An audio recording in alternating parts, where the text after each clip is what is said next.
Story 1. All in the family. He hoped the tape recorder would still work. It was one of those small, portable ones so often used in schools or library. Teddy didn't even realize the irony of his action. Angie was, in fact, the one who had bought it for him.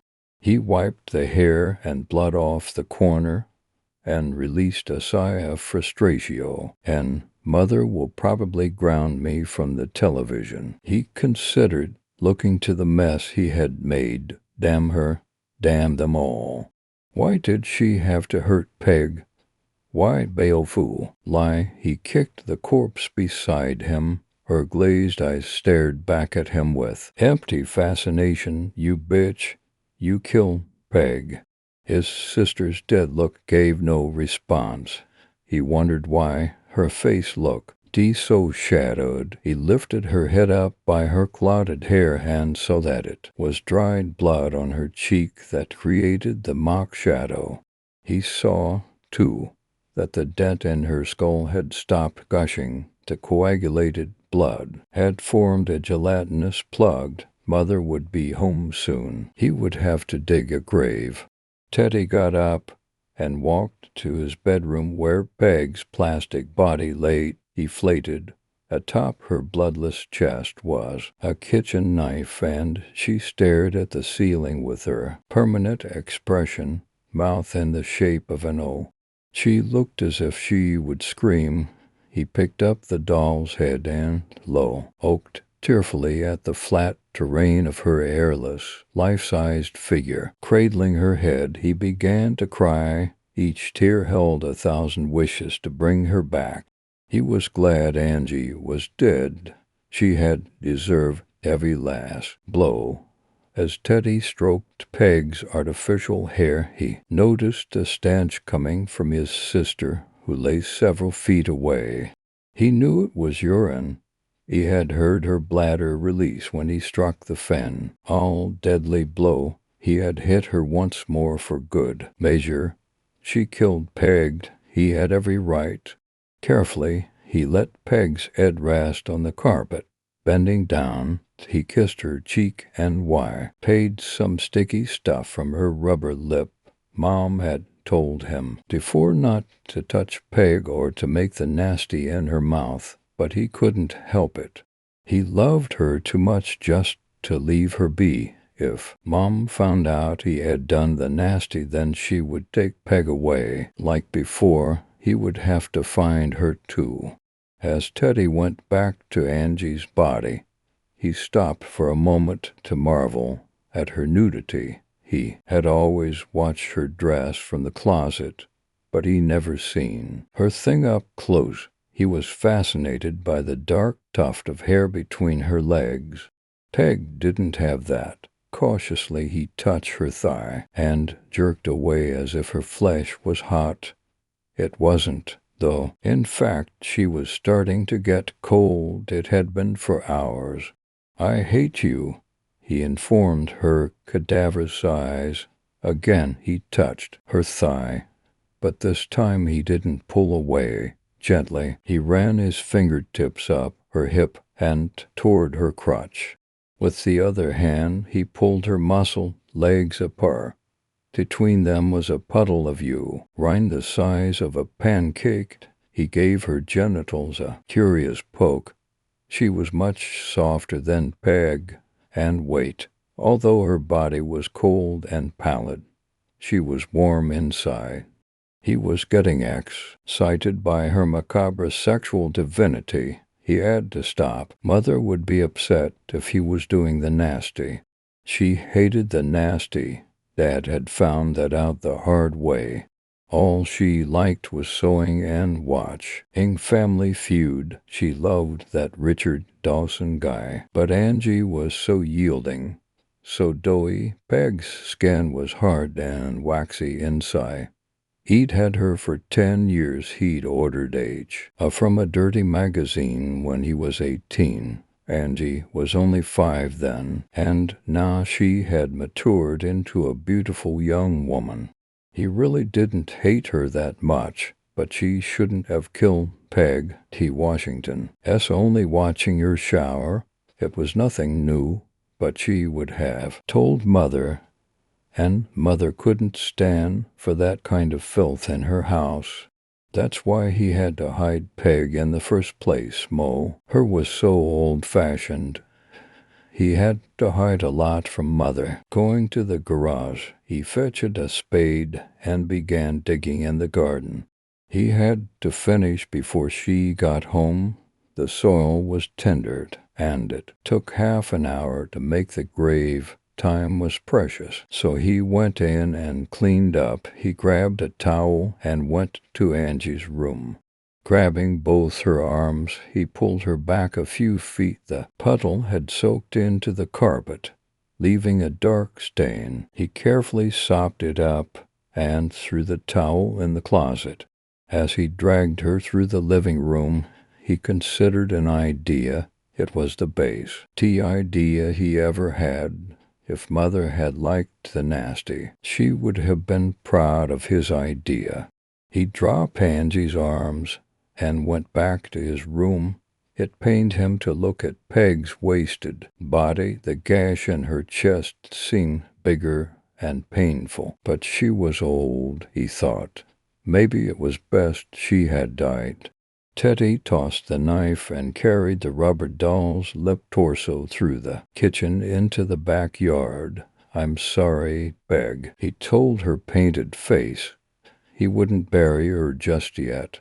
First he wanted to try out his idea. If it worked, then he would carve her up.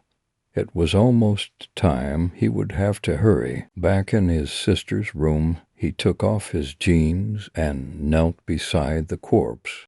The smell of death was pungent and sickening, but life Washington's too frightening for him to handle. He was more of a watcher, but it was too late for watching, and she would be perfect. He could hide her just like Peg. As Teddy mounted his sister in a fumbling, incestuous act of necrophilia, Mother's car pulled into the cracked driveway. Through the grimy windshield, she saw the rotting bags of trash piled among the weeds near the porch. That damnable Teddy, Jastel, like his father, merely for strokes within her. Teddy finished shamefully. He stayed inside her for a few moments. He liked the slimy grip on his flesh. He was embarrassed, but he liked the nasty stuff so much. Why couldn't Mother understand his needs? "Teddy, didn't I tell you to take out the trash?" she hollered as the front door opened, slamming into the wall. She grimaced as a rat scuttled from somewhere to anywhere. A catalogue of punishments befuddled her mind as she crossed the living room. Teddy froze. How could he explain this to Mother? He would have to hide Angie. If Mother saw what? Teddy, as Mother hobbled into the hall, he looked up from his disgraceful position. She stood above him, ancient and leviathan from his angle. Her cane loomed over him like a tree trunk. Teddy's frozen panic melted, and he leapt up and hurriedly cupped his naughty parts, hiding them from Mother. "Teddy, why didn't you take out the garbage?" He was confused by her displaced question, her banal motherliness. "Oh, never mind." She poked her cane at Angie with simple curiosity. "Put on your drawers, Mother. It wasn't my fault. She killed." He quickly shut his mouth. Mother couldn't know about Peg. She hated Peg. She's dead. Mother, I didn't mean to kill her. That was a lie. Why? We were watching her again. Mother chided. "No, Mother, I never ever watch her. I promise I didn't." "You did," she tells me. "No, Mother, that bitch." She had told he wished he could kill her again. She suffered too little. "I told you not to do the nasty, and now I catch you doing it on your sister. What can I do with such a disrespectful boy?" Her rhetoric frightened him. What if she took away the television? What if she made him take those pills again? What had she called them? Saltpeter. He could fix that, though. He was good at hiding them under his tongue and then throwing them out his window. Although Teddy was taller than Mother, she overwhelmed him with her presence. She stepped over Angie and raised her cane to his head, varicose in her elegance. Bad boys have to be punished. That's how we keep a family together. Sharply and with surprising force, she bludgeoned his head repeatedly until he collapsed, limp and denigrated on the carpet. Asterisk, asterisk, asterisk, asterisk, asterisk, asterisk. When Teddy awoke, he winced at the tugging pain at his eyelids. They wouldn't open no matter how hard he strained. Atop his naked groin, he felt the cold security of Peg, and beneath him the gritty soul. Damn Mother and her sewing. He touched his eyelids and knew he would find Tenny, knotted stitches binding his vision. Teddy, she called from above, you've been a bad boy. You won't be looking a TNG anymore, though I've seen to that. Just like your father you are. I had to teach him a lesson, too. He heard an earthy scrape from above and pleaded for forgiveness. Mother, please, I didn't mean to look. I'm sorry. Please, Mother. A scoop of dirt landed on his face, covering his nose and mouth. His arms were squeezed tightly into the grave to protest. Got to keep the family together. Mother continued to fill in the grave as Teddy struggled to free himself. He wanted to spit, but his mouthful of dirt prohibited any such action. Above, Mother babbled about discipline and Teddy's punish 'em. ENT led to suffocation as his eyes seeped tears of blood. Story 2. Home Alone. Writing never had been of any interest to Patrick. Throughout his life, it was his older brother, Sean, who had been the creative and artistic one, while Patrick quietly had assumed the role of the unknown introvert. But for years now thoughts and ideas had been filling Patrick's head in a constant war against his Highness, and his overwhelming fear of failure kept his innermost peace and ideas all balled up way down inside. But now Patrick found himself busy scribbling in his notebook, and his virgin thoughts flowed from his fluid ink pen on to the next blank page, like water seeping through a busted dike. Maybe the time was inevitable, or maybe it came from the fact that for the first time in his 17 years he had finally been left home alone. His parents had decided to take a trip to Wheeling to bet on the dogs, and his brother was off in Blacksburg attending school, which left him alone as the man of the house. The creative ideas may have been coming from his freedom, or maybe it was from the 3 empty bottles of beer that he had taken out of the fridge. But whatever the sea, Patrick had a sense of inspiration up to the point that the ideas refused to slow down. The 2-story Thule house was barely lit downstairs, and the outside grounds had fluorescent spotlights. Patrick's room, though, was only lit by the soft glow of a 40-watt bulb in his desk lamp, the only thing more looming than the quiet darkness shared by the inside of the house and nature outside was the deafening silence that filled them both. There wasn't a sound to be heard. No dogs barking, no cars passing, no crickets chirping, no hooting owl or croaking frog.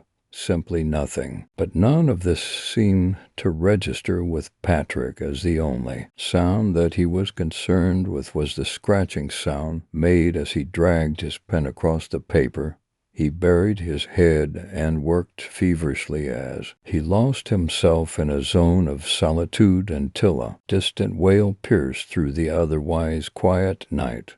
An approaching siren was soon followed by pulsing blue lights until the shrill cries stopped Levy. NG only the lights to dance upon the Tullys' house and fill Patrick's open window with their hypnotic beams. The quiet creeping of the once loud entrance, followed by its sudden interruption, startled Patrick and woke him from the trance he had been in coming from reading over what he had been writing. The presence of the police car outside had sobered him up from his daze, and with a cold water splash, Patrick began to realize that what he had been writing about was full of violence and menacing images that made his empty house now even more empty than it was before. Damn, where did all of this come from? It sounds like Stephen King or something, Patrick mumbled to himself as he gazed out of his window down upon the police cruiser sitting outside. What had begun as a quiet, peaceful night of relaxation was swiftly turning into a dead calm, never-ending night to be filled with solitude.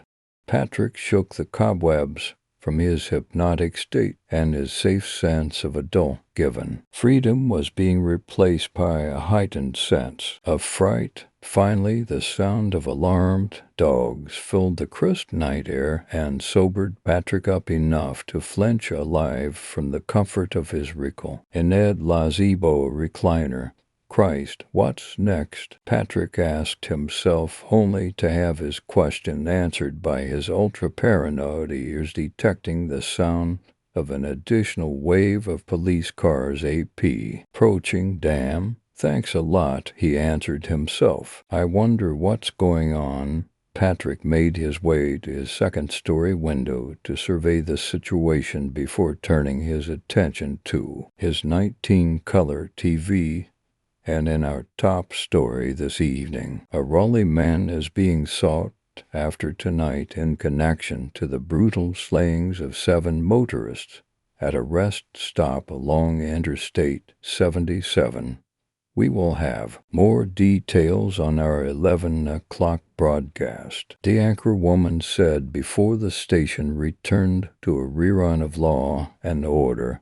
Shit, that's frightening, he said as his thoughts became suddenly complicated by the chimes of his front doorbell. Patrick rushed back to his window to see who was at his front door and saw that it was a member of the sheriff's office. He raced downstairs as to see what he could find out from the lawman. Patrick opened the door. Yes, sir. Can I help you? He asked through the crack of the door, which was still on its chain. To who am I speaking? The man asked while thrusting his beam of light through the crack and into the darkened downstairs of the Tullys' house.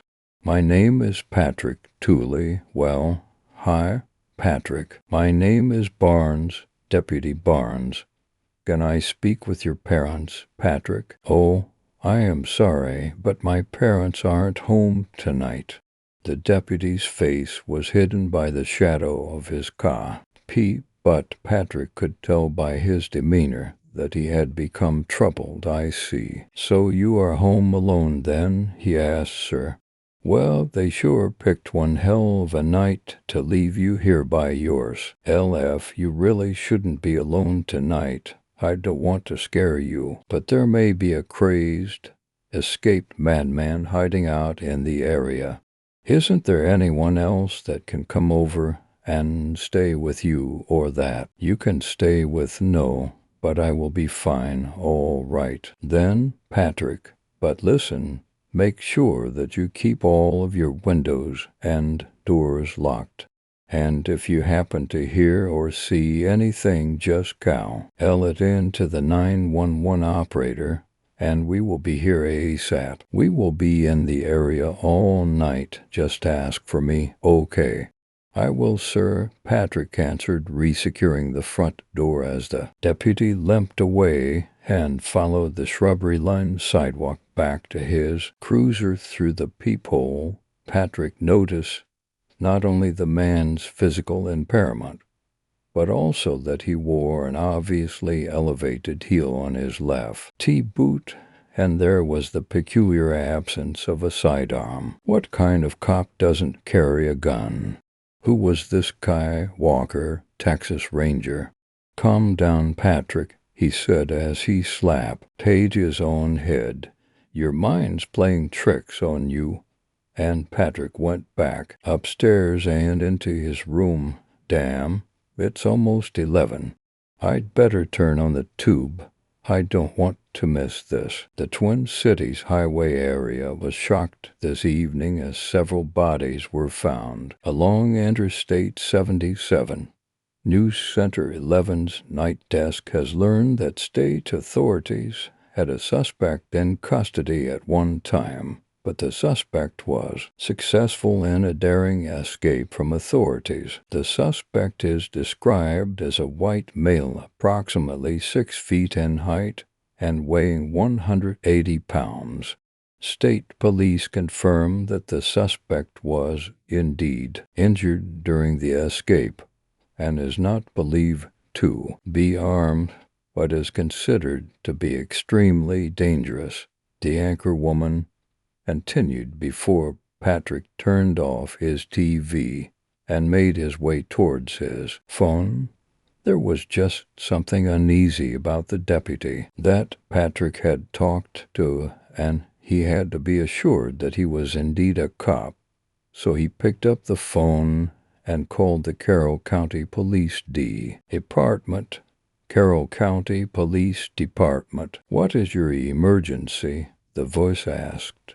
Patrick was unprepared and he froze for a moment. Yes, I was just wondering. Could I talk to an officer named Deputy Barnes? Please hold," the operator said as the phone line went cold for a couple of anxious seconds. "Yes, we have him on hold. What is the nature of your call?" And the connection went dead as Patrick hung up the phone with a feeling of assurance that the deputy did indeed exist. Patrick quickly became tired of watching the nice excitement of the patrol cars routinely driving back and forth through the neighborhood, and he decided to go to bed before he tried to sleep, though he checked every door and every window of his house to make sure they were all securely fastened.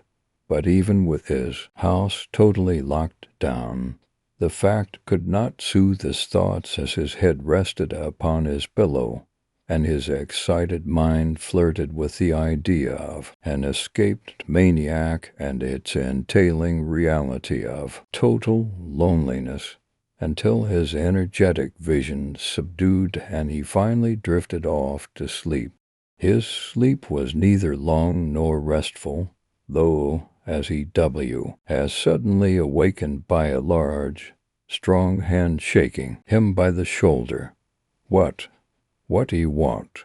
Patrick asked in a panic, expecting it to be only in his dreams. "Take it easy, it's me, Deputy Barnes," said a voice, making Patrick realize that this wasn't a dream, but very much a reality. "What are you doing here? How did you get in?" he asked, withdrawing from the lawman's grasp while reading his name tag and glancing down at his feet. Patrick noticed the right name, but the height of his boots were the same. His shadow cast into the hallway was obviously clear, but his face remained cloaked in darkness by the hall's light coming from behind him. "Look, there is no time. Your front door was wide open, so I came inside to check up on you. I think that our guy might have gotten in all right." Patrick answered as he rose from his bed and wiped the sleep from his eyes, then followed the deputy out of his room. I think that he might have struck again, I've found, to patrol cars with their officers dead inside. You might be lucky that I got here when I did, or you might have joined them, the still unseen voice of Deputy Barnes said. Patrick followed D on the back of his savior until they both came to the top of the stairs, where Patrick reached down and grabbed a lamp from the end table.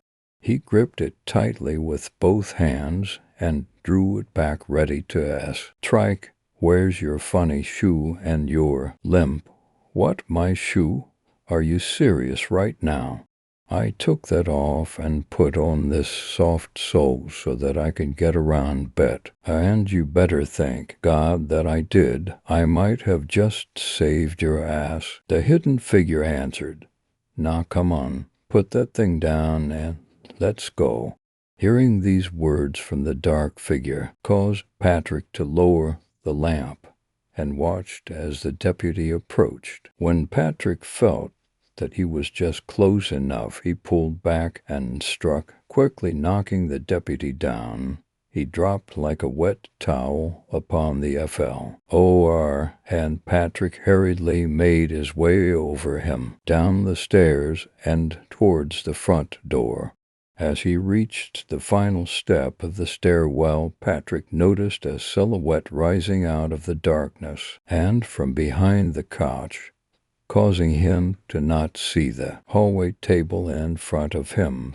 "Patrick, wait, come here," cried a voice from somewhere within the house as two gunshots were fired, and Patrick fell to the floor. He regained his balance and crawled on all fours towards the door as another round was fired, soon followed by the heavy thud of a fallen man, followed by the reassuring voice sigh, "NG, it's okay now, Patrick. Everything is all right. Asterisk, asterisk, asterisk, asterisk, asterisk, asterisk." The following morning the Tooleys returned home early from their trip and were greeted with the sight of a crime scene, ambulances, and state police cars. They were quickly ushered away to the local barracks to be filled in on all the details of the past night's events. Inside of the Tooleys' home was the bodies of two officers, Deputy James Robinson, and draped over the couch was Deputy Todd Barnes.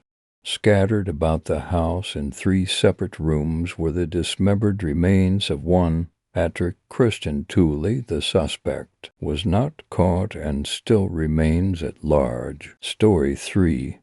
Why I don't go trick-or-treating anymore. My name isn't really important, but for now I'll go by Monty. A little backstory. I grew up in a small town just outside of Hartford, Connecticut. Real nice place where everyone knew everyone. You never locked your doors. Had a real charm to it. Nicest bunch of folks you could ever meet. Really, we were all one big family. So this all happened. In 2005, I was 10 at the time, and my friends Adam, Timmy, and Jared were out trick-or-treating. We were, in all honesty, a bunch of little ordinary shits. We weren't malicious in any way. We just liked to pull pranks here and there, like the time we broke into old Mr. Harrison's chicken coop and replaced his eggs with Cadbury cream eggs. We left the real eggs in a basket outside the coop, so he didn't mind much in the end. Had a hell of a time cleaning the chocolate out of his hen's feathers, though, so anyway, that Halloween, we decided we would bring big pillowcases to use as our sacks, since we knew the whole town. We were allowed out until midnight so long as we made it right on the dot, and not a second later. We were all about the same age. Adam was the oldest of us at 12, and Jared was the youngest at 9. So when we heard we had almost 6 hours of time to get as much candy as we could. We were ecstatic in our young minds, having all that time, and all that space meant we would be rolling in candy for the rest of our lives. So we went out all dressed up in homemade Avengers outfits and got to work. It hit 11 way faster than we thought it would. And by that time we were each lugging around about 20 pounds of candy each. We had a lot of old couples and not many kids. Most of the other children were in their mid or late teens and saw Halloween more as an excuse to get shit-faced and have kinky costume sex at parties. Soon enough, it was 11:40, and I knew I had to get going soon. As I turned to tell everyone I was heading home, I saw the car. Now, if you would have told me what a pedophile was when I was 10 and explained the concept thoroughly, the image I would come up with would be an old, balding man with missing teeth and a wiry frame driving around in a beat-up and rusty van. That wasn't at all what the man who introduced himself as Reggie Smith looked like at all. Handsome was one word you could use. He had a thick head of dark blonde hair, a slightly muscular frame, and a smile so white and perfect you could see it shining in the blackest of nights. And that's exactly what he did when he greeted us. "Hey there, kids," he called out. "It's getting pretty late. You should be heading home." Jared was the first one to speak up, waving his paper, towel roll, and cardboard journal in a greeting. "Oh, hi there, mister. We're just heading home." Jared pointed to the sack he held in his other hand. "Look at all the candy we got." Reggie smiled, that fucking smile of his, and chuckled. "That sure is a lot. Say, you kids want some more? I think I've got some." Here they are." After rummaging around for a bit, he pulled for king-size Snickers bars from what I can only assume was a black medical bag he had sitting in his front passenger seat. Of course, all four of us rushed over and gladly took what we thought to be the holy grail of candy. Soon, Reggie had introduced himself and explained he had just moved in a few blocks down the road. Somehow I picked up that something seemed off about him, to say the least. The first red flag came when he invited us back to his place. "I've got a bunch of candy bars just sitting in a bag on my porch. If you want to come get some real quick," he had said. Now, that set me off, because not 5 minutes earlier he had been saying how we should be getting home. Being incredibly uncomfortable, I saw it was early 11:50 and took that as my cue to leave. "It's almost midnight and I gotta get home. Sorry." Adam, Timmy, and Jared, Iron Man, the Hulkanther, all gave me a compare-used look. "Seriously," Adam said, moving his mask out of the way to be heard clearly, "it's free candy, dude. And really good candy, too, yeah." Timmy called out in agreement while pounding his Hulk fists together. "You can't seriously be passing this up. Sorry guys, my parents'll ground me for a month if I don't get home soon. I'll see you guys later." My friends all gave out a sigh of disappointment and climbed in Reggie's car. That's when Reggie spoke up. "Leave him alone, kids. Besides, I only have room for 3 right now." That's when I remembered that creepy black doctor's bag in his passenger seat. I said my goodbyes and pieced to fuck out of there. Luckily, I made it home just in the nick of time, and my parents were only mildly annoyed. Soon after, my parents started checking my candy and asked me how my night was. That's when I told them about Mr. Smith.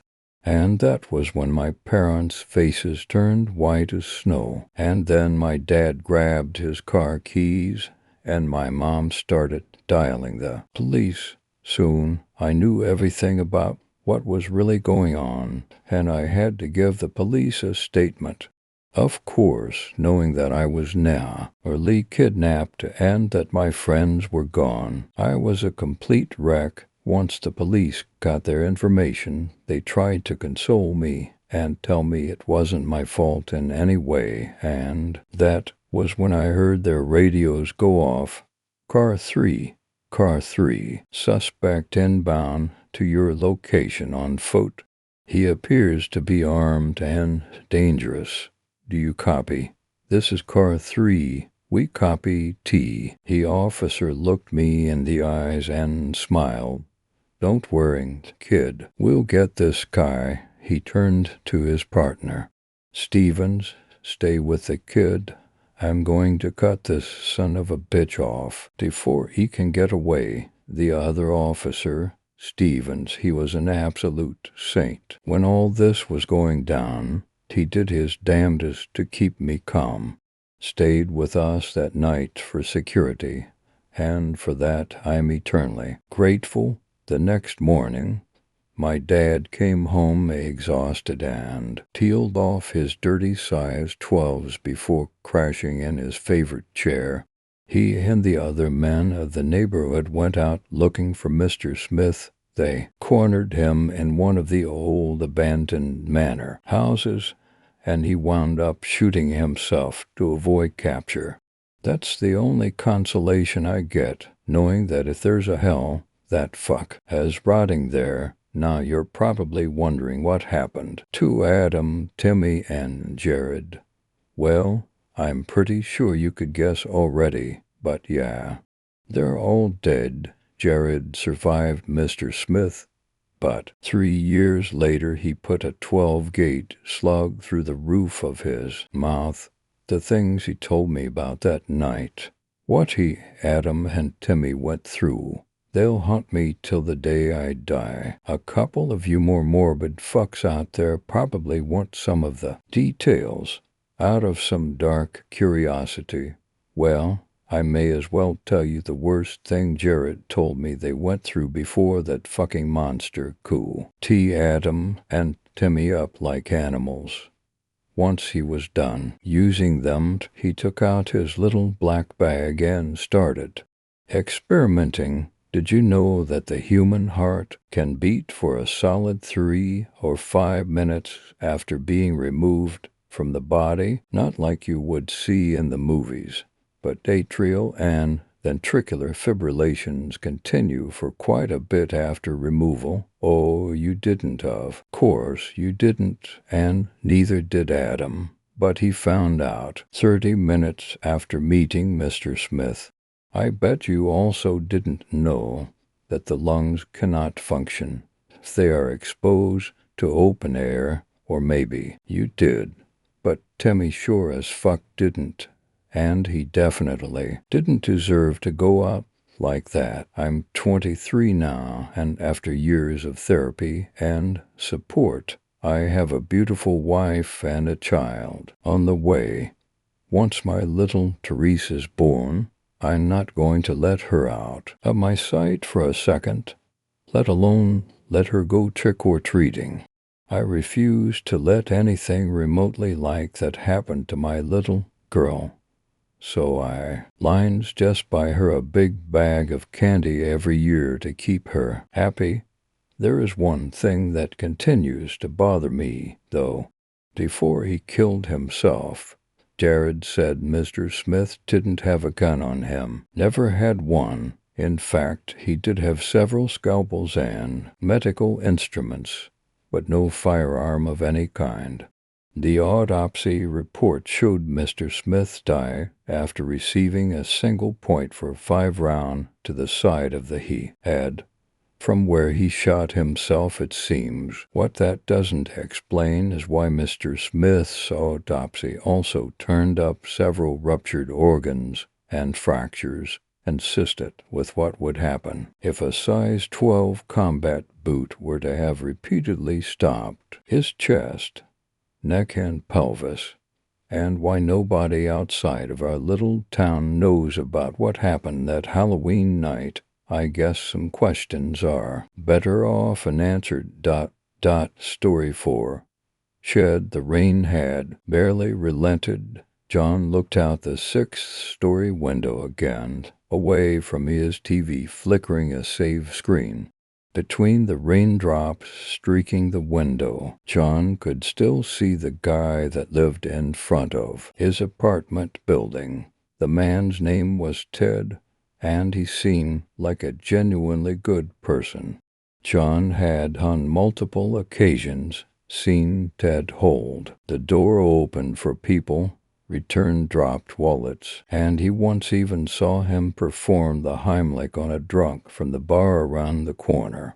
They'd never had a full conversation, but Ted Owl eyes smiled and exchanged niceties when they passed, recognizing a good person who had been reduced to living on the street was an intrusive thought most days, one that was easily quelled, but not tonight. John had been anxiously glancing out since dusk, unable to concentrate on his game.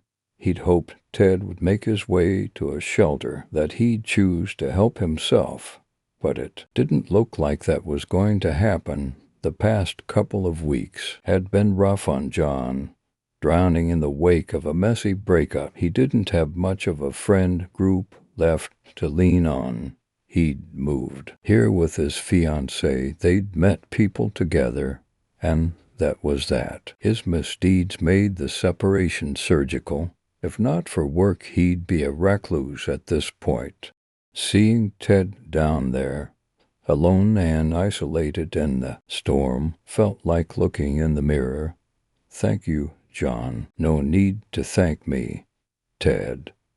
It'll put my mind at ease knowing you're not out there in this. Ha! Hey, this isn't nothing. I'll take a cold rain over snow and ice any day.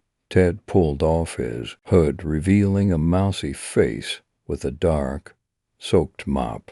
A peculiar bald spot took up a significant portion of the skin behind his right ear until he abruptly swept his hair over to cover it. They both rode the elevator in silence. This was the first time John had actually seen Ted without a hat or a hood or the cover of night. He always obscured himself when he was outdoors, but not now. In spite of observing Ted as kind and harmless, seeing him in this light gave John an uneasy feeling. Ted's skin was weathered, but different from the tanned, hardened homeless men that lined 34th and Bellevue. Ted's skin was worse for wear, sure, but it had a translucent quality that almost made him shimmer in the fluorescence. I'm just over this way, John said to Ted as they stepped out of the elevator. Ted's eyes wandered, looking in the opposite direction. Room 6024.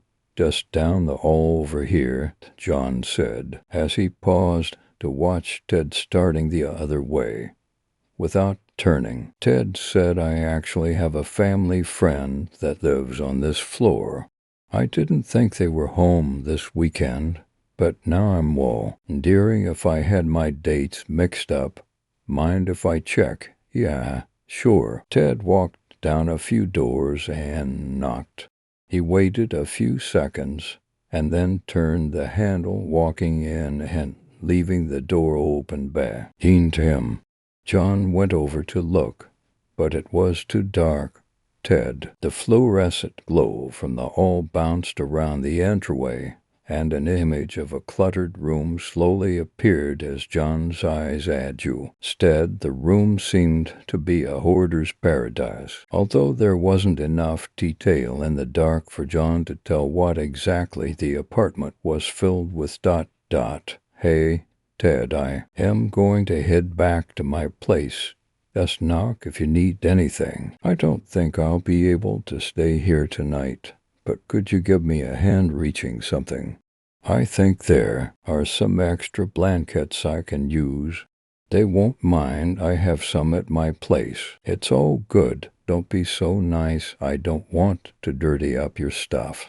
It'll just take a second. John sighed. Moving through the doorway into the dark living room, he turned towards the light at the end of a hallway. The stench of the apartment was unpleasant but bearable, like a nursing home. Coming into the light of the bedroom doorway, avoiding the scraps of trash on the ground, John saw Ted hunched over a chest. Around him, reaching to the ceiling in spots, were stacks of leather. John glanced at the pile closest to him and gagged. The hides were rich husks of dozens, maybe hundreds of people, flayed and cleansed of any and all trace of violence. Turning back towards Ted, John's eyes snapped to the knife. His limbs went stiff and he couldn't move. Ted turned, sweeping his hair out of his face, and started to cut a shallow incision around his bald spot. Using both of his hands, he slowly peeled off his face like a molting snake, splitting his skin at the shoulders. Ted sloughed off the translucent husk until there was only a silhouette of raw muscle standing in the middle of the room. John, let me come clean. I actually rent this apartment. I have for a while now. I don't live here, though. A home weighs on a person. Don't get me wrong. So does living on the street. Big time, but there's something heavy about being cooped up. It gets unbearable. Once you've left enough skins in a room, even if you get rid of them, the smell never really goes. Instead of trying to deal with it, I started using this space as storage. Anyway, you're right. I'll find some covers at your place. And don't worry, I don't judge the ones you brought home, Cat. Smell worse than mine. Story 5, carrots and whiskey.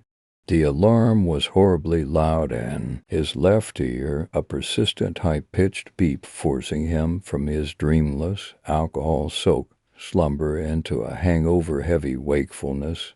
Jim groaned, rolling away from the insistent machine and negligently silencing it with a lucky swipe of his arm. His head felt thick and fuzzy, his tongue dry and his stomach on the verge of rebellion. Jim opened his eyes and peered at the sliver of cold morning light showing through the curtains as half-recalled memories danced across his mind. A crowd of his friends in the pub, reindeer jumpers and a sexy elf serving behind the bar. Oh, God, it's Christmas morning, ... Wild panic stabbed through him and he turned to his side. Sandra was missing. The empty space beside him was cold. She'd been gone a while. It had been his turn last night. He remembered that clearly. He'd made her the promise as he'd headed out. Wrapping his scarf around his neck, he'd stepped to the door, giving her a smile and saying that, of course, he wouldn't forget. How could he? Christmas Eve was the most vitally important night of the year. A basic trip out with friends wouldn't. He changed that, but they'd had a couple of drinks. Then Harry had suggested a couple more. He'd barely realized he'd had so much until he stood up to head home and almost fallen over tea. They'd sung some songs on the way back, past each other drunken, warnings about not forgetting to put out the carrots and whiskey, and he'd stumbled in fully intending to do so. But then his memory was a blank. Did I put them out? What if he'd forgotten? Sandra was missing. Ripping the duvet off, he clambered out of bed and hurried to check on Owen. The kid was sleeping soundly, which sighed. Ring it was Christmas was unusual. He must finally be growing up. which at the age of 8 was well overdue. In years past he'd bounded out of bed at the crack of dawn, thrilled with the excitement of presents and determined to make every second of the day a test of his parents' patience. Jim's heart began to calm its manic pounding at the sight of his son. He hadn't been talked, and he sagged against the door frame for a moment, recovering his composure and trying to ignore the throbbing headache rattling his skull. Slowly, he closed the door and stepped back into the hall, enjoying the mood of relief which momentarily washed away some of the guilt. Sandra was in the kitchen, huddled in her fluffy white dressing gown and nursing a cup of coffee. She looked terrible, pale and haunted. Her dark hair hung lankly around her shoulders, and her eyes stared unseeing at a point far away. "Morning, hon," he ventured tentatively, reaching for the kettle. "Merry Christmas." Her glazed eyes moved to his, her expression bleak. "Merry Christmas, that's what you say to me." "I'm sorry, honey, I'm so sorry." He hesitated, torn between wanting to fill the kettle and not wanting to seem insincere. He shuffled his feet. "You're sorry," she repeated flatly, turning back to her coffee. "You have no idea what I went through. I woke up. You were there, snoring away in your clothes." She gave him an accusing, angry glare. "Good thing I decided to check that you'd done what you said you'd do, wasn't it?" "Yes," he said meekly, looking down at his feet and feeling thoroughly miserable. "But you hadn't." "No. What else was there to say?" "Jesus, Jim, how could you be so reckless? It would be no excuse say he had been drunk. No excuse that it was Christmas Eve and he'd been with the friends he only got to see once a year. It wouldn't help to remind her that she could have just as easily put out the whiskey and carrots, that there was no reason it had to be him every damn time. No reason why she was allowed to shirk the responsibility year after year just so that she had a reason to tell him not to be out late. That is, besides her jealousy that he had friends that weren't her. He settled on just saying he was sorry again and turning away to fill the kettle. To his relief, she said nothing more about it. "So, how's it look out there? You catch the news yet?" She sighed, a resigned, miserable sigh. "I didn't have to. There's a news crew outside the Thompsons. Looks like they forgot." Jim turned the kettle. "Forgotten." The Thompsons weren't really friends of theirs, but they were decent people.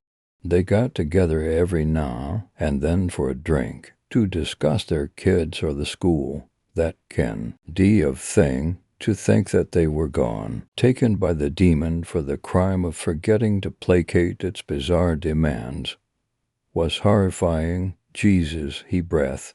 "Could have been us," Sandra said. It wasn't accusatory, just factual. Her face was that of a person who'd just been pulled back from the edge of a cliff, ashen and wan, her eyes wide and staring as though she could see her narrowly, avoid fate playing out before her. He crossed the kitchen and hugged her, feeling a new kind of guilt when she hugged him back tightly and sobbed into his t-shirt.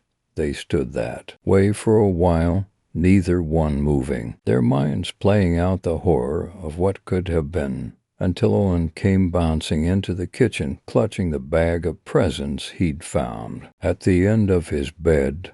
"Mummy, Daddy, Father Christmas came," he enthused in that way only very small children can, dragging the sack over. For a second, Tim couldn't sue on the parental good cheer he needed, struggling to put the near miss to the back of his mind and drag up his daddy at Christmas persona.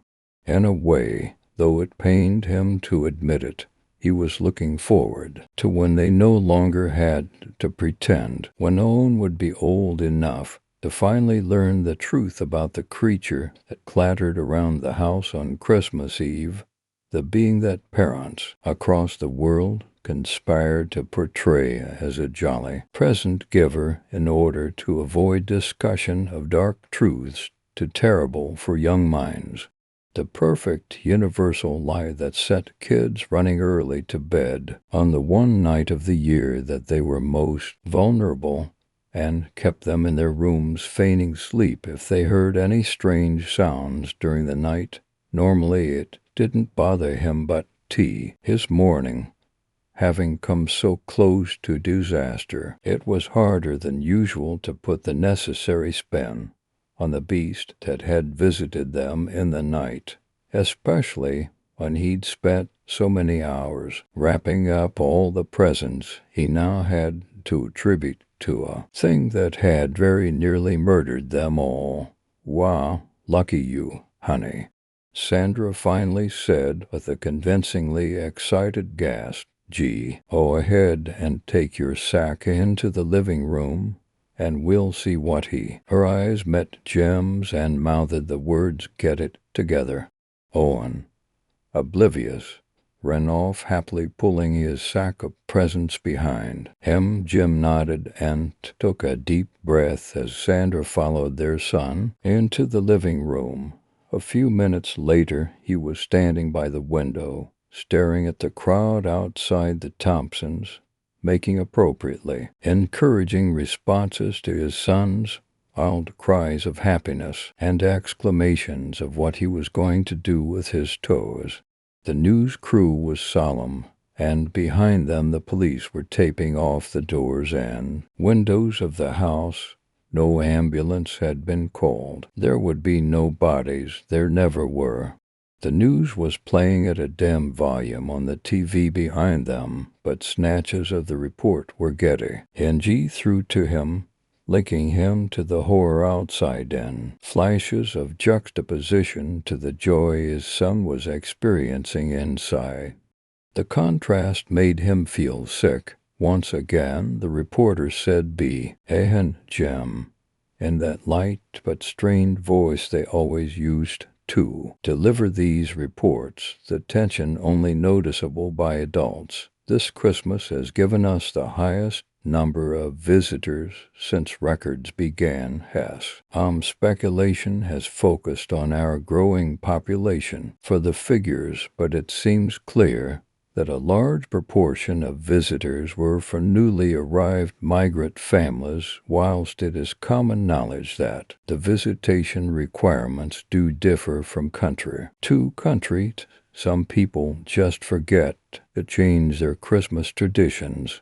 "Daddy?" Owen asked chirpily from behind him. Jim turned to see that the boy was watching the TV with interest. "Yes, Owen.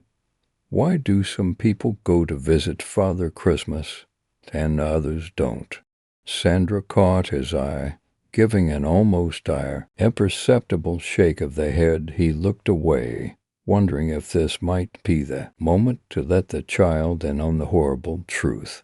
Was that the responsible thing to do? "Well," he said, measuring his words, "if people don't put out their carrot and whiskey, then they get to go and visit Father Christmas. So it could happen to anyone. Why don't we go then?" "I'd like to visit. Can we go next?" "Why, here." Jim looked at Sandra. She looked away. "But we don't need to go to see Father Christmas, Owen. He comes to us. That's why Mummy put out the whiskey and the carrot last night." He pointed to the little plate next to the Christmas tree and the shot glass next to it. The glass was empty, and Jim had absolutely no intention of using either the glass or the plate ever again. A goofy-looking stuffed snowman had fallen across the plate, no doubt knocked by the talons of the beast as it reached for the carrot. Jim shuddered to imagine it. delicately lifting the carrot off the ceramic without leaving a mark. "When did you do that, Mummy?" asked Owen, tearing round at his mother over a pile of shredded wrapping paper. "Did you get to see Father Christmas?" Sandra gave a sickly smile that looked more like a grimace and shook her head. "No, honey, I just came downstairs last night and put a glass of whiskey next to the carrot your father put out." Jim's heart nearly stopped. He stared at her, wondering if that was meant to be some kind of joke. From somewhere far away he could hear his son babbling, but the words no longer made any sense. Sandra was watching Owen indulgently, shaking her head at something he'd said. "You didn't put out a carrot," he managed to say, just about keeping his voice from rising into a hysterical shriek. She looked up, her face now wearing a similar expression to the one he imagined was on his. "What?" she said sharply, her eyes falling to the little plate and widening in sudden, awful realization. Jim's stomach tightened in a cold knot. Owen seemed to pick up on the sudden tension, his expression curdling like sour milk. He started to breathe in that heavy way, with his shoulders moving, that his parents both knew preceded a tantrum. Jim looked down, the pieces suddenly falling into place like a horrific nightmare jigsaw. The little stuffed snowman, his long orange stuffed nose across the white ceramic plate, his tired wife mistaking it for a carrot, putting out the whiskey and going back to bed. "Oh, dear God," he whispered, as a thick voice, deep with hatred and dripping with obscene desire, gurgled at them from within the mound of discarded wrapping paper. "Ho, ho, ho," it cackled, as the colorful wrappings exploded outward. On screen, Story 6, Water Puppet. "Some people lines me a hero. I can't disagree with them, because it's actually kind of true. Believe it or not, I've saved a drowning man, pulled a girl from a burning building, and I even saved a dog from being swept away by a nasty flood. My friends thought I was crazy, but I thought I was just exercising my humanity. And I was kind of an adrenaline junkie. It was my guilty pleasure. I've been skydiving, and bungee jumping on more than one occasion. I've jumped off the ledge of a huge waterfall hoping that I didn't hit shallow water. I've got a couple of scars to show for my endeavors. I don't really do the adventurous things that I used to anymore, not after what happened. About 7 years ago, a couple of friends and I were just heading out from a New Year's party. It was freezing outside, and we had to walk 6 blocks to get back to our dorms. We all started walking, dreading the next 20 minutes or so, minus 20-degree weather. "Hey, W, wait a minute," Jarrah said in his drunken stammer. "It'd be faster if we cut through the park." We all took a moment to think about it. The city made it a point to close the park down for some reason, something about there being too many hazards, like falling trees or people drowning in the pond. Michelle cringed at the thought of walking through a knockoff cemetery. Jarrah, Alicia, and I chuckled at her. The cold wind blew and stung my cheeks. It would save us an extra 18 minutes, so we decided to go through the park. We quickly made our way to the entrance, hopped the gate, and started walking. It was quite beautiful at 2 in the morning. The light from the moon glistened off of the frost that clung to the tree branches. I remembered walking through this park with my parents as a child, walking by the pond in the summertime to see tourists in their rented boats enjoying the day. I was kind of excited to see what the pond would look like in the moonlight. It had been so long since I'd seen it, let alone in the middle of winter and in the dead of night. It would have been a very peaceful walk if Michelle and Jera weren't rambling on about who could drink more and not puke all over everybody, since Alicia and I were the two most sober people of the group. We held them up and made sure they didn't slip on the path and crack their heads open. We approached the pond, and it looked absolutely stunning in the moonlight, even better than I remembered. We all stopped to take in the beautiful view, when Michelle noticed something. "What the hell is that?" she queried, pointing to something out on the ice. We all looked closely and saw something that I'm pretty sure made all our hearts jump into our throats. The little girl stuck out on the frozen wasteland. In a panic, we immediately ran towards the water's edge, cell phones at the ready. Alicia was the first to get anybody on the line. She frantically told the officer what was going on. All the while, the girl was just standing there, not moving, not shouting out for help. "Are you okay?" I shouted, cupping my hands around my mouth to amplify my voice. She still stood there in silence while we panicked on the shoreline. I heard something faint but noticeable. I told everyone to be quiet and listen.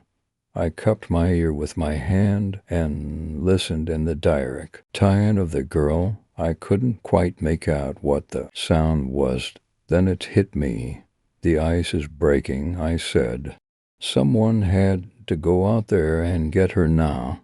My friends paced back and forth, wondering what to do now. If they weren't going to act on it, I took a couple of deep breaths, braced myself, and then cautiously stepped out onto the ice. My trio of friends stopped pacing and saw that I was going out onto the pond. "What the hell do you think you're doing?" Jera asked in a somewhat shocked manner. "Don't go out there, please. Just wait until the police get here," Alicia beckoned. But I couldn't wait. If I did, she would fall through. The adrenaline was really flowing now. I couldn't help but smile just a little bit and let out a nervous chuckle. I tried to walk as fast as I could, but it seemed like I wasn't going fast enough. I tried to keep calm and proceeded to step cautiously. My eyes were fixated on the ice below my feet. How you really are quite the crazy individual, aren't you?" I muttered under my breath. I heard it crack again. The goofy grin I wore suddenly vanished. I stopped for a second only to notice that the ice wasn't cracking below me. I sped up just a little bit more, still watching the ice, making sure that I didn't make it crack in the process. As I got closer, I looked up and saw the girl with a little more definition. She was so pale, almost as white as the snow. I thought maybe it was a trick of the light from the moon, but it looked like she was shining. It looked like she was covered with ice or frost or something. I questioned whether or not if she was even alive at this point. But then, how else would she be standing on the ice? I asked myself. Just then, she let out a nose, something that was barely audible, but nonetheless a nose. I tore off my jacket and extended the warm article of clothing, hoping she would take it. "Don't worry, sweetie. Everything's going to be all right," I said reassuringly. I was almost close enough to put the jacket on her, and that's when I noticed something that made me stop dead in my tracks. She wasn't standing on the ice. Here was a patch of ice that I failed to see before, right behind her, that was broken. There was something protruding from the frigid water holding her up. This pale, gray, spiked tentacle, my eyes would, and as it squeezed her, that's when I came to the realization that it wasn't the ice that was about to break, and I heard her ribs snap and a wet gurgle escape her mouth as it squeezed. Her blood dripped from her mouth and from the wounds that the spikes had made in her torso. I looked down at the gaping hole in the ice. To this day, I still don't know what the hell I saw at W, as this pale gray thing, covered head to toe with pitch black. Veins and jagged spikes covered its entire body. It had these huge crimson eyes bordered in black, and when it smiled I saw two sets of rotted yellow fangs. I dropped my jacket. I could hear my heart pounding louder and louder. I wanted to run, but my feet wouldn't allow me. The corpse of the young girl was suddenly pulled through the hole that the creature had made, and I saw it swim off. My eyes darted back and forth across the ice, wondering where it went. It didn't even dawn on me that my friends were halfway across the sea when I saw them making their way toward me. I tried to yell at them. I tried to tell them to run, but all that came out was this pathetic whimper. They called my name, pleading that I hurry and come to shore with them before I fall through the ice, too. I pushed past my fear and made my feet move. I ran as fast as I could, trying not to slip on the ice. Run. Get the hell off the ice, I warned them. They extended their hands to me and started walking my way again. Come on. Hurry up, Jerry yelled back. Just go.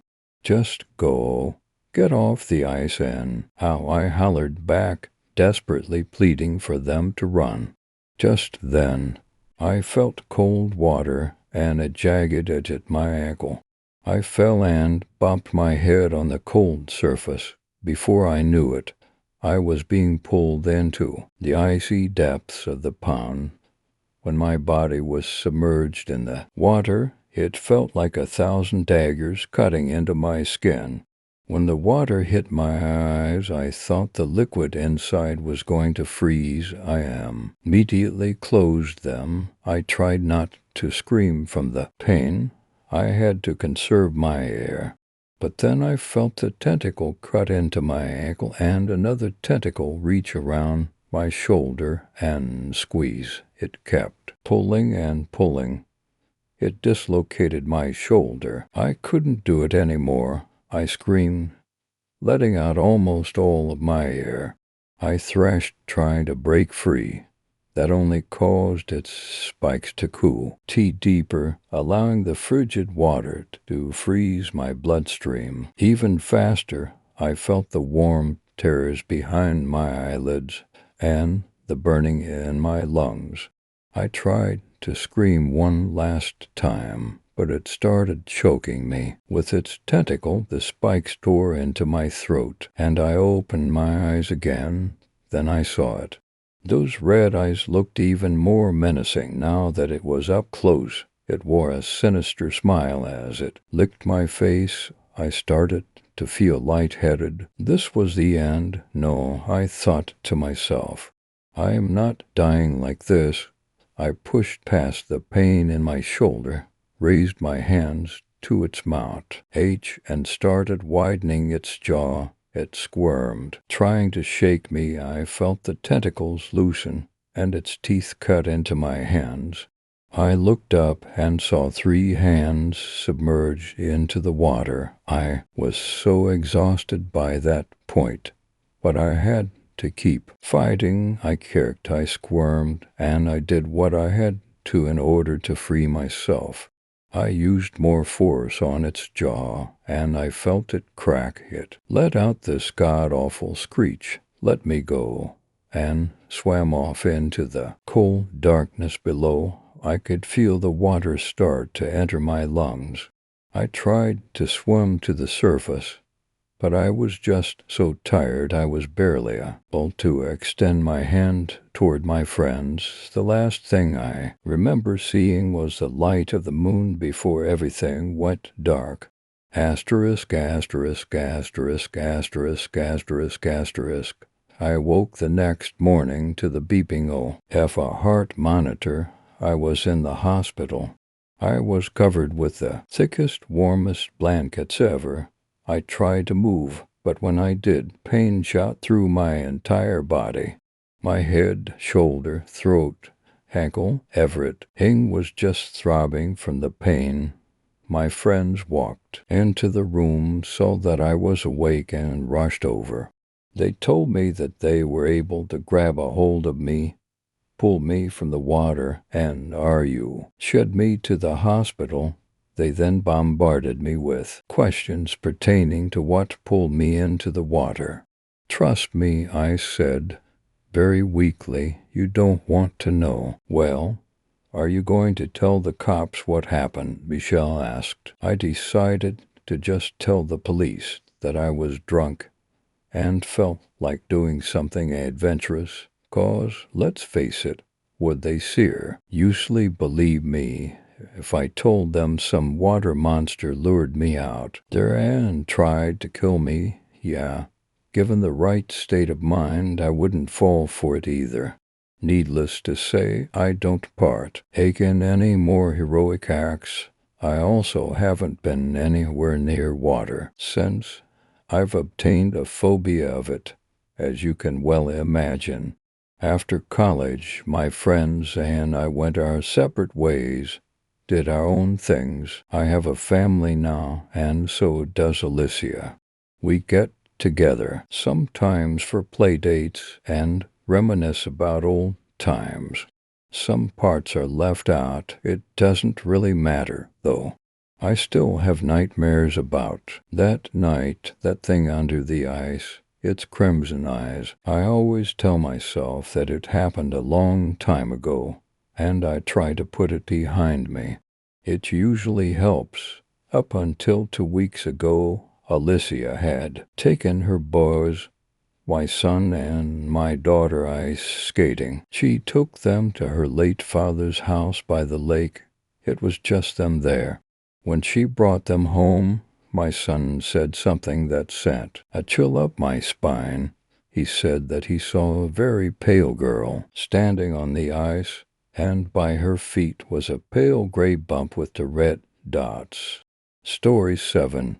Dead and gone. It had been 6 months since the accident. I remember because Elizabeth was helping me sign my name in our daughter Jenny's birthday card. Slowly she guided by hand, helping me create some legible signature other than the scribbles of a child. In kindergarten, the best that I was able to manage. With such little practice, it seems that when one loses a limb, it's quite likely to be the dominant one.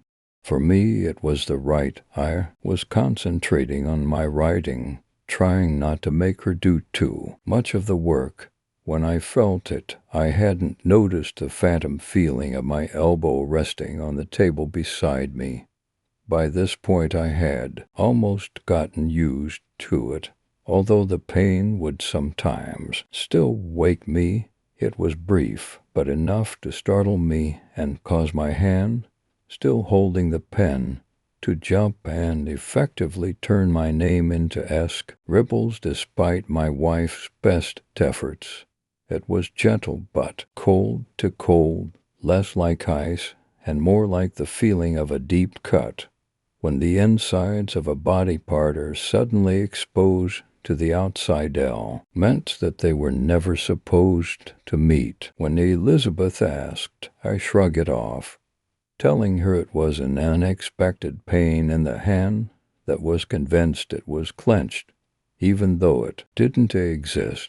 At the moment, I almost believed that that was what happening myself. The next time it woke me, I was asleep on my stomach, with my phantom arm dangling off of the bed. I've slept like that as long as I can remember.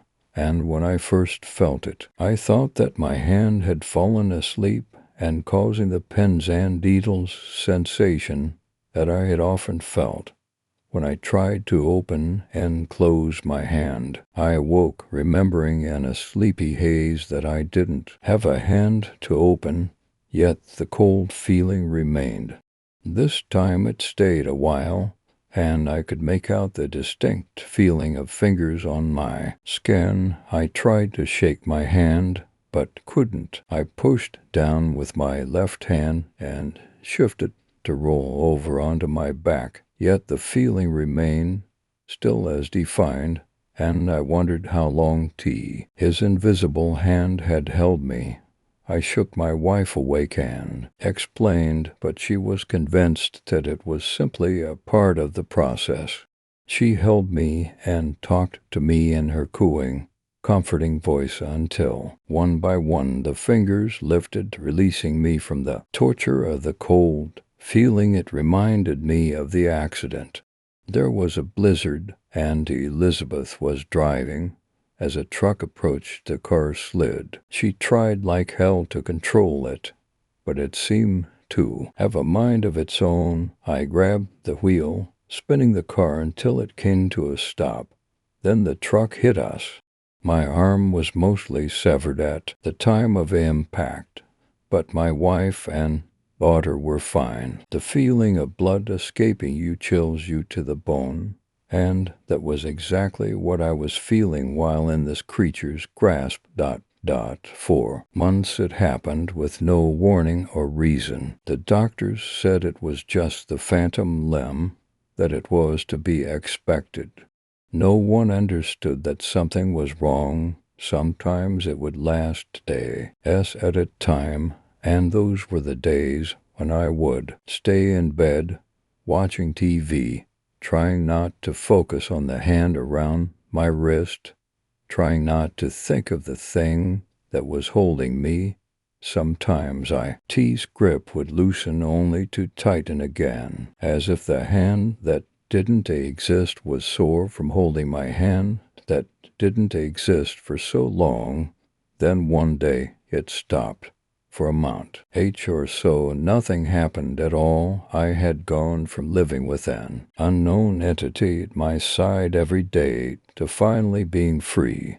We lived it up during that time. We went everywhere, from the Grand Canyon to Disney World. It had been forever since we had the opportunity to spend time as a family again, and we enjoyed every moment we had, grateful to have suffered only a small loss to our family.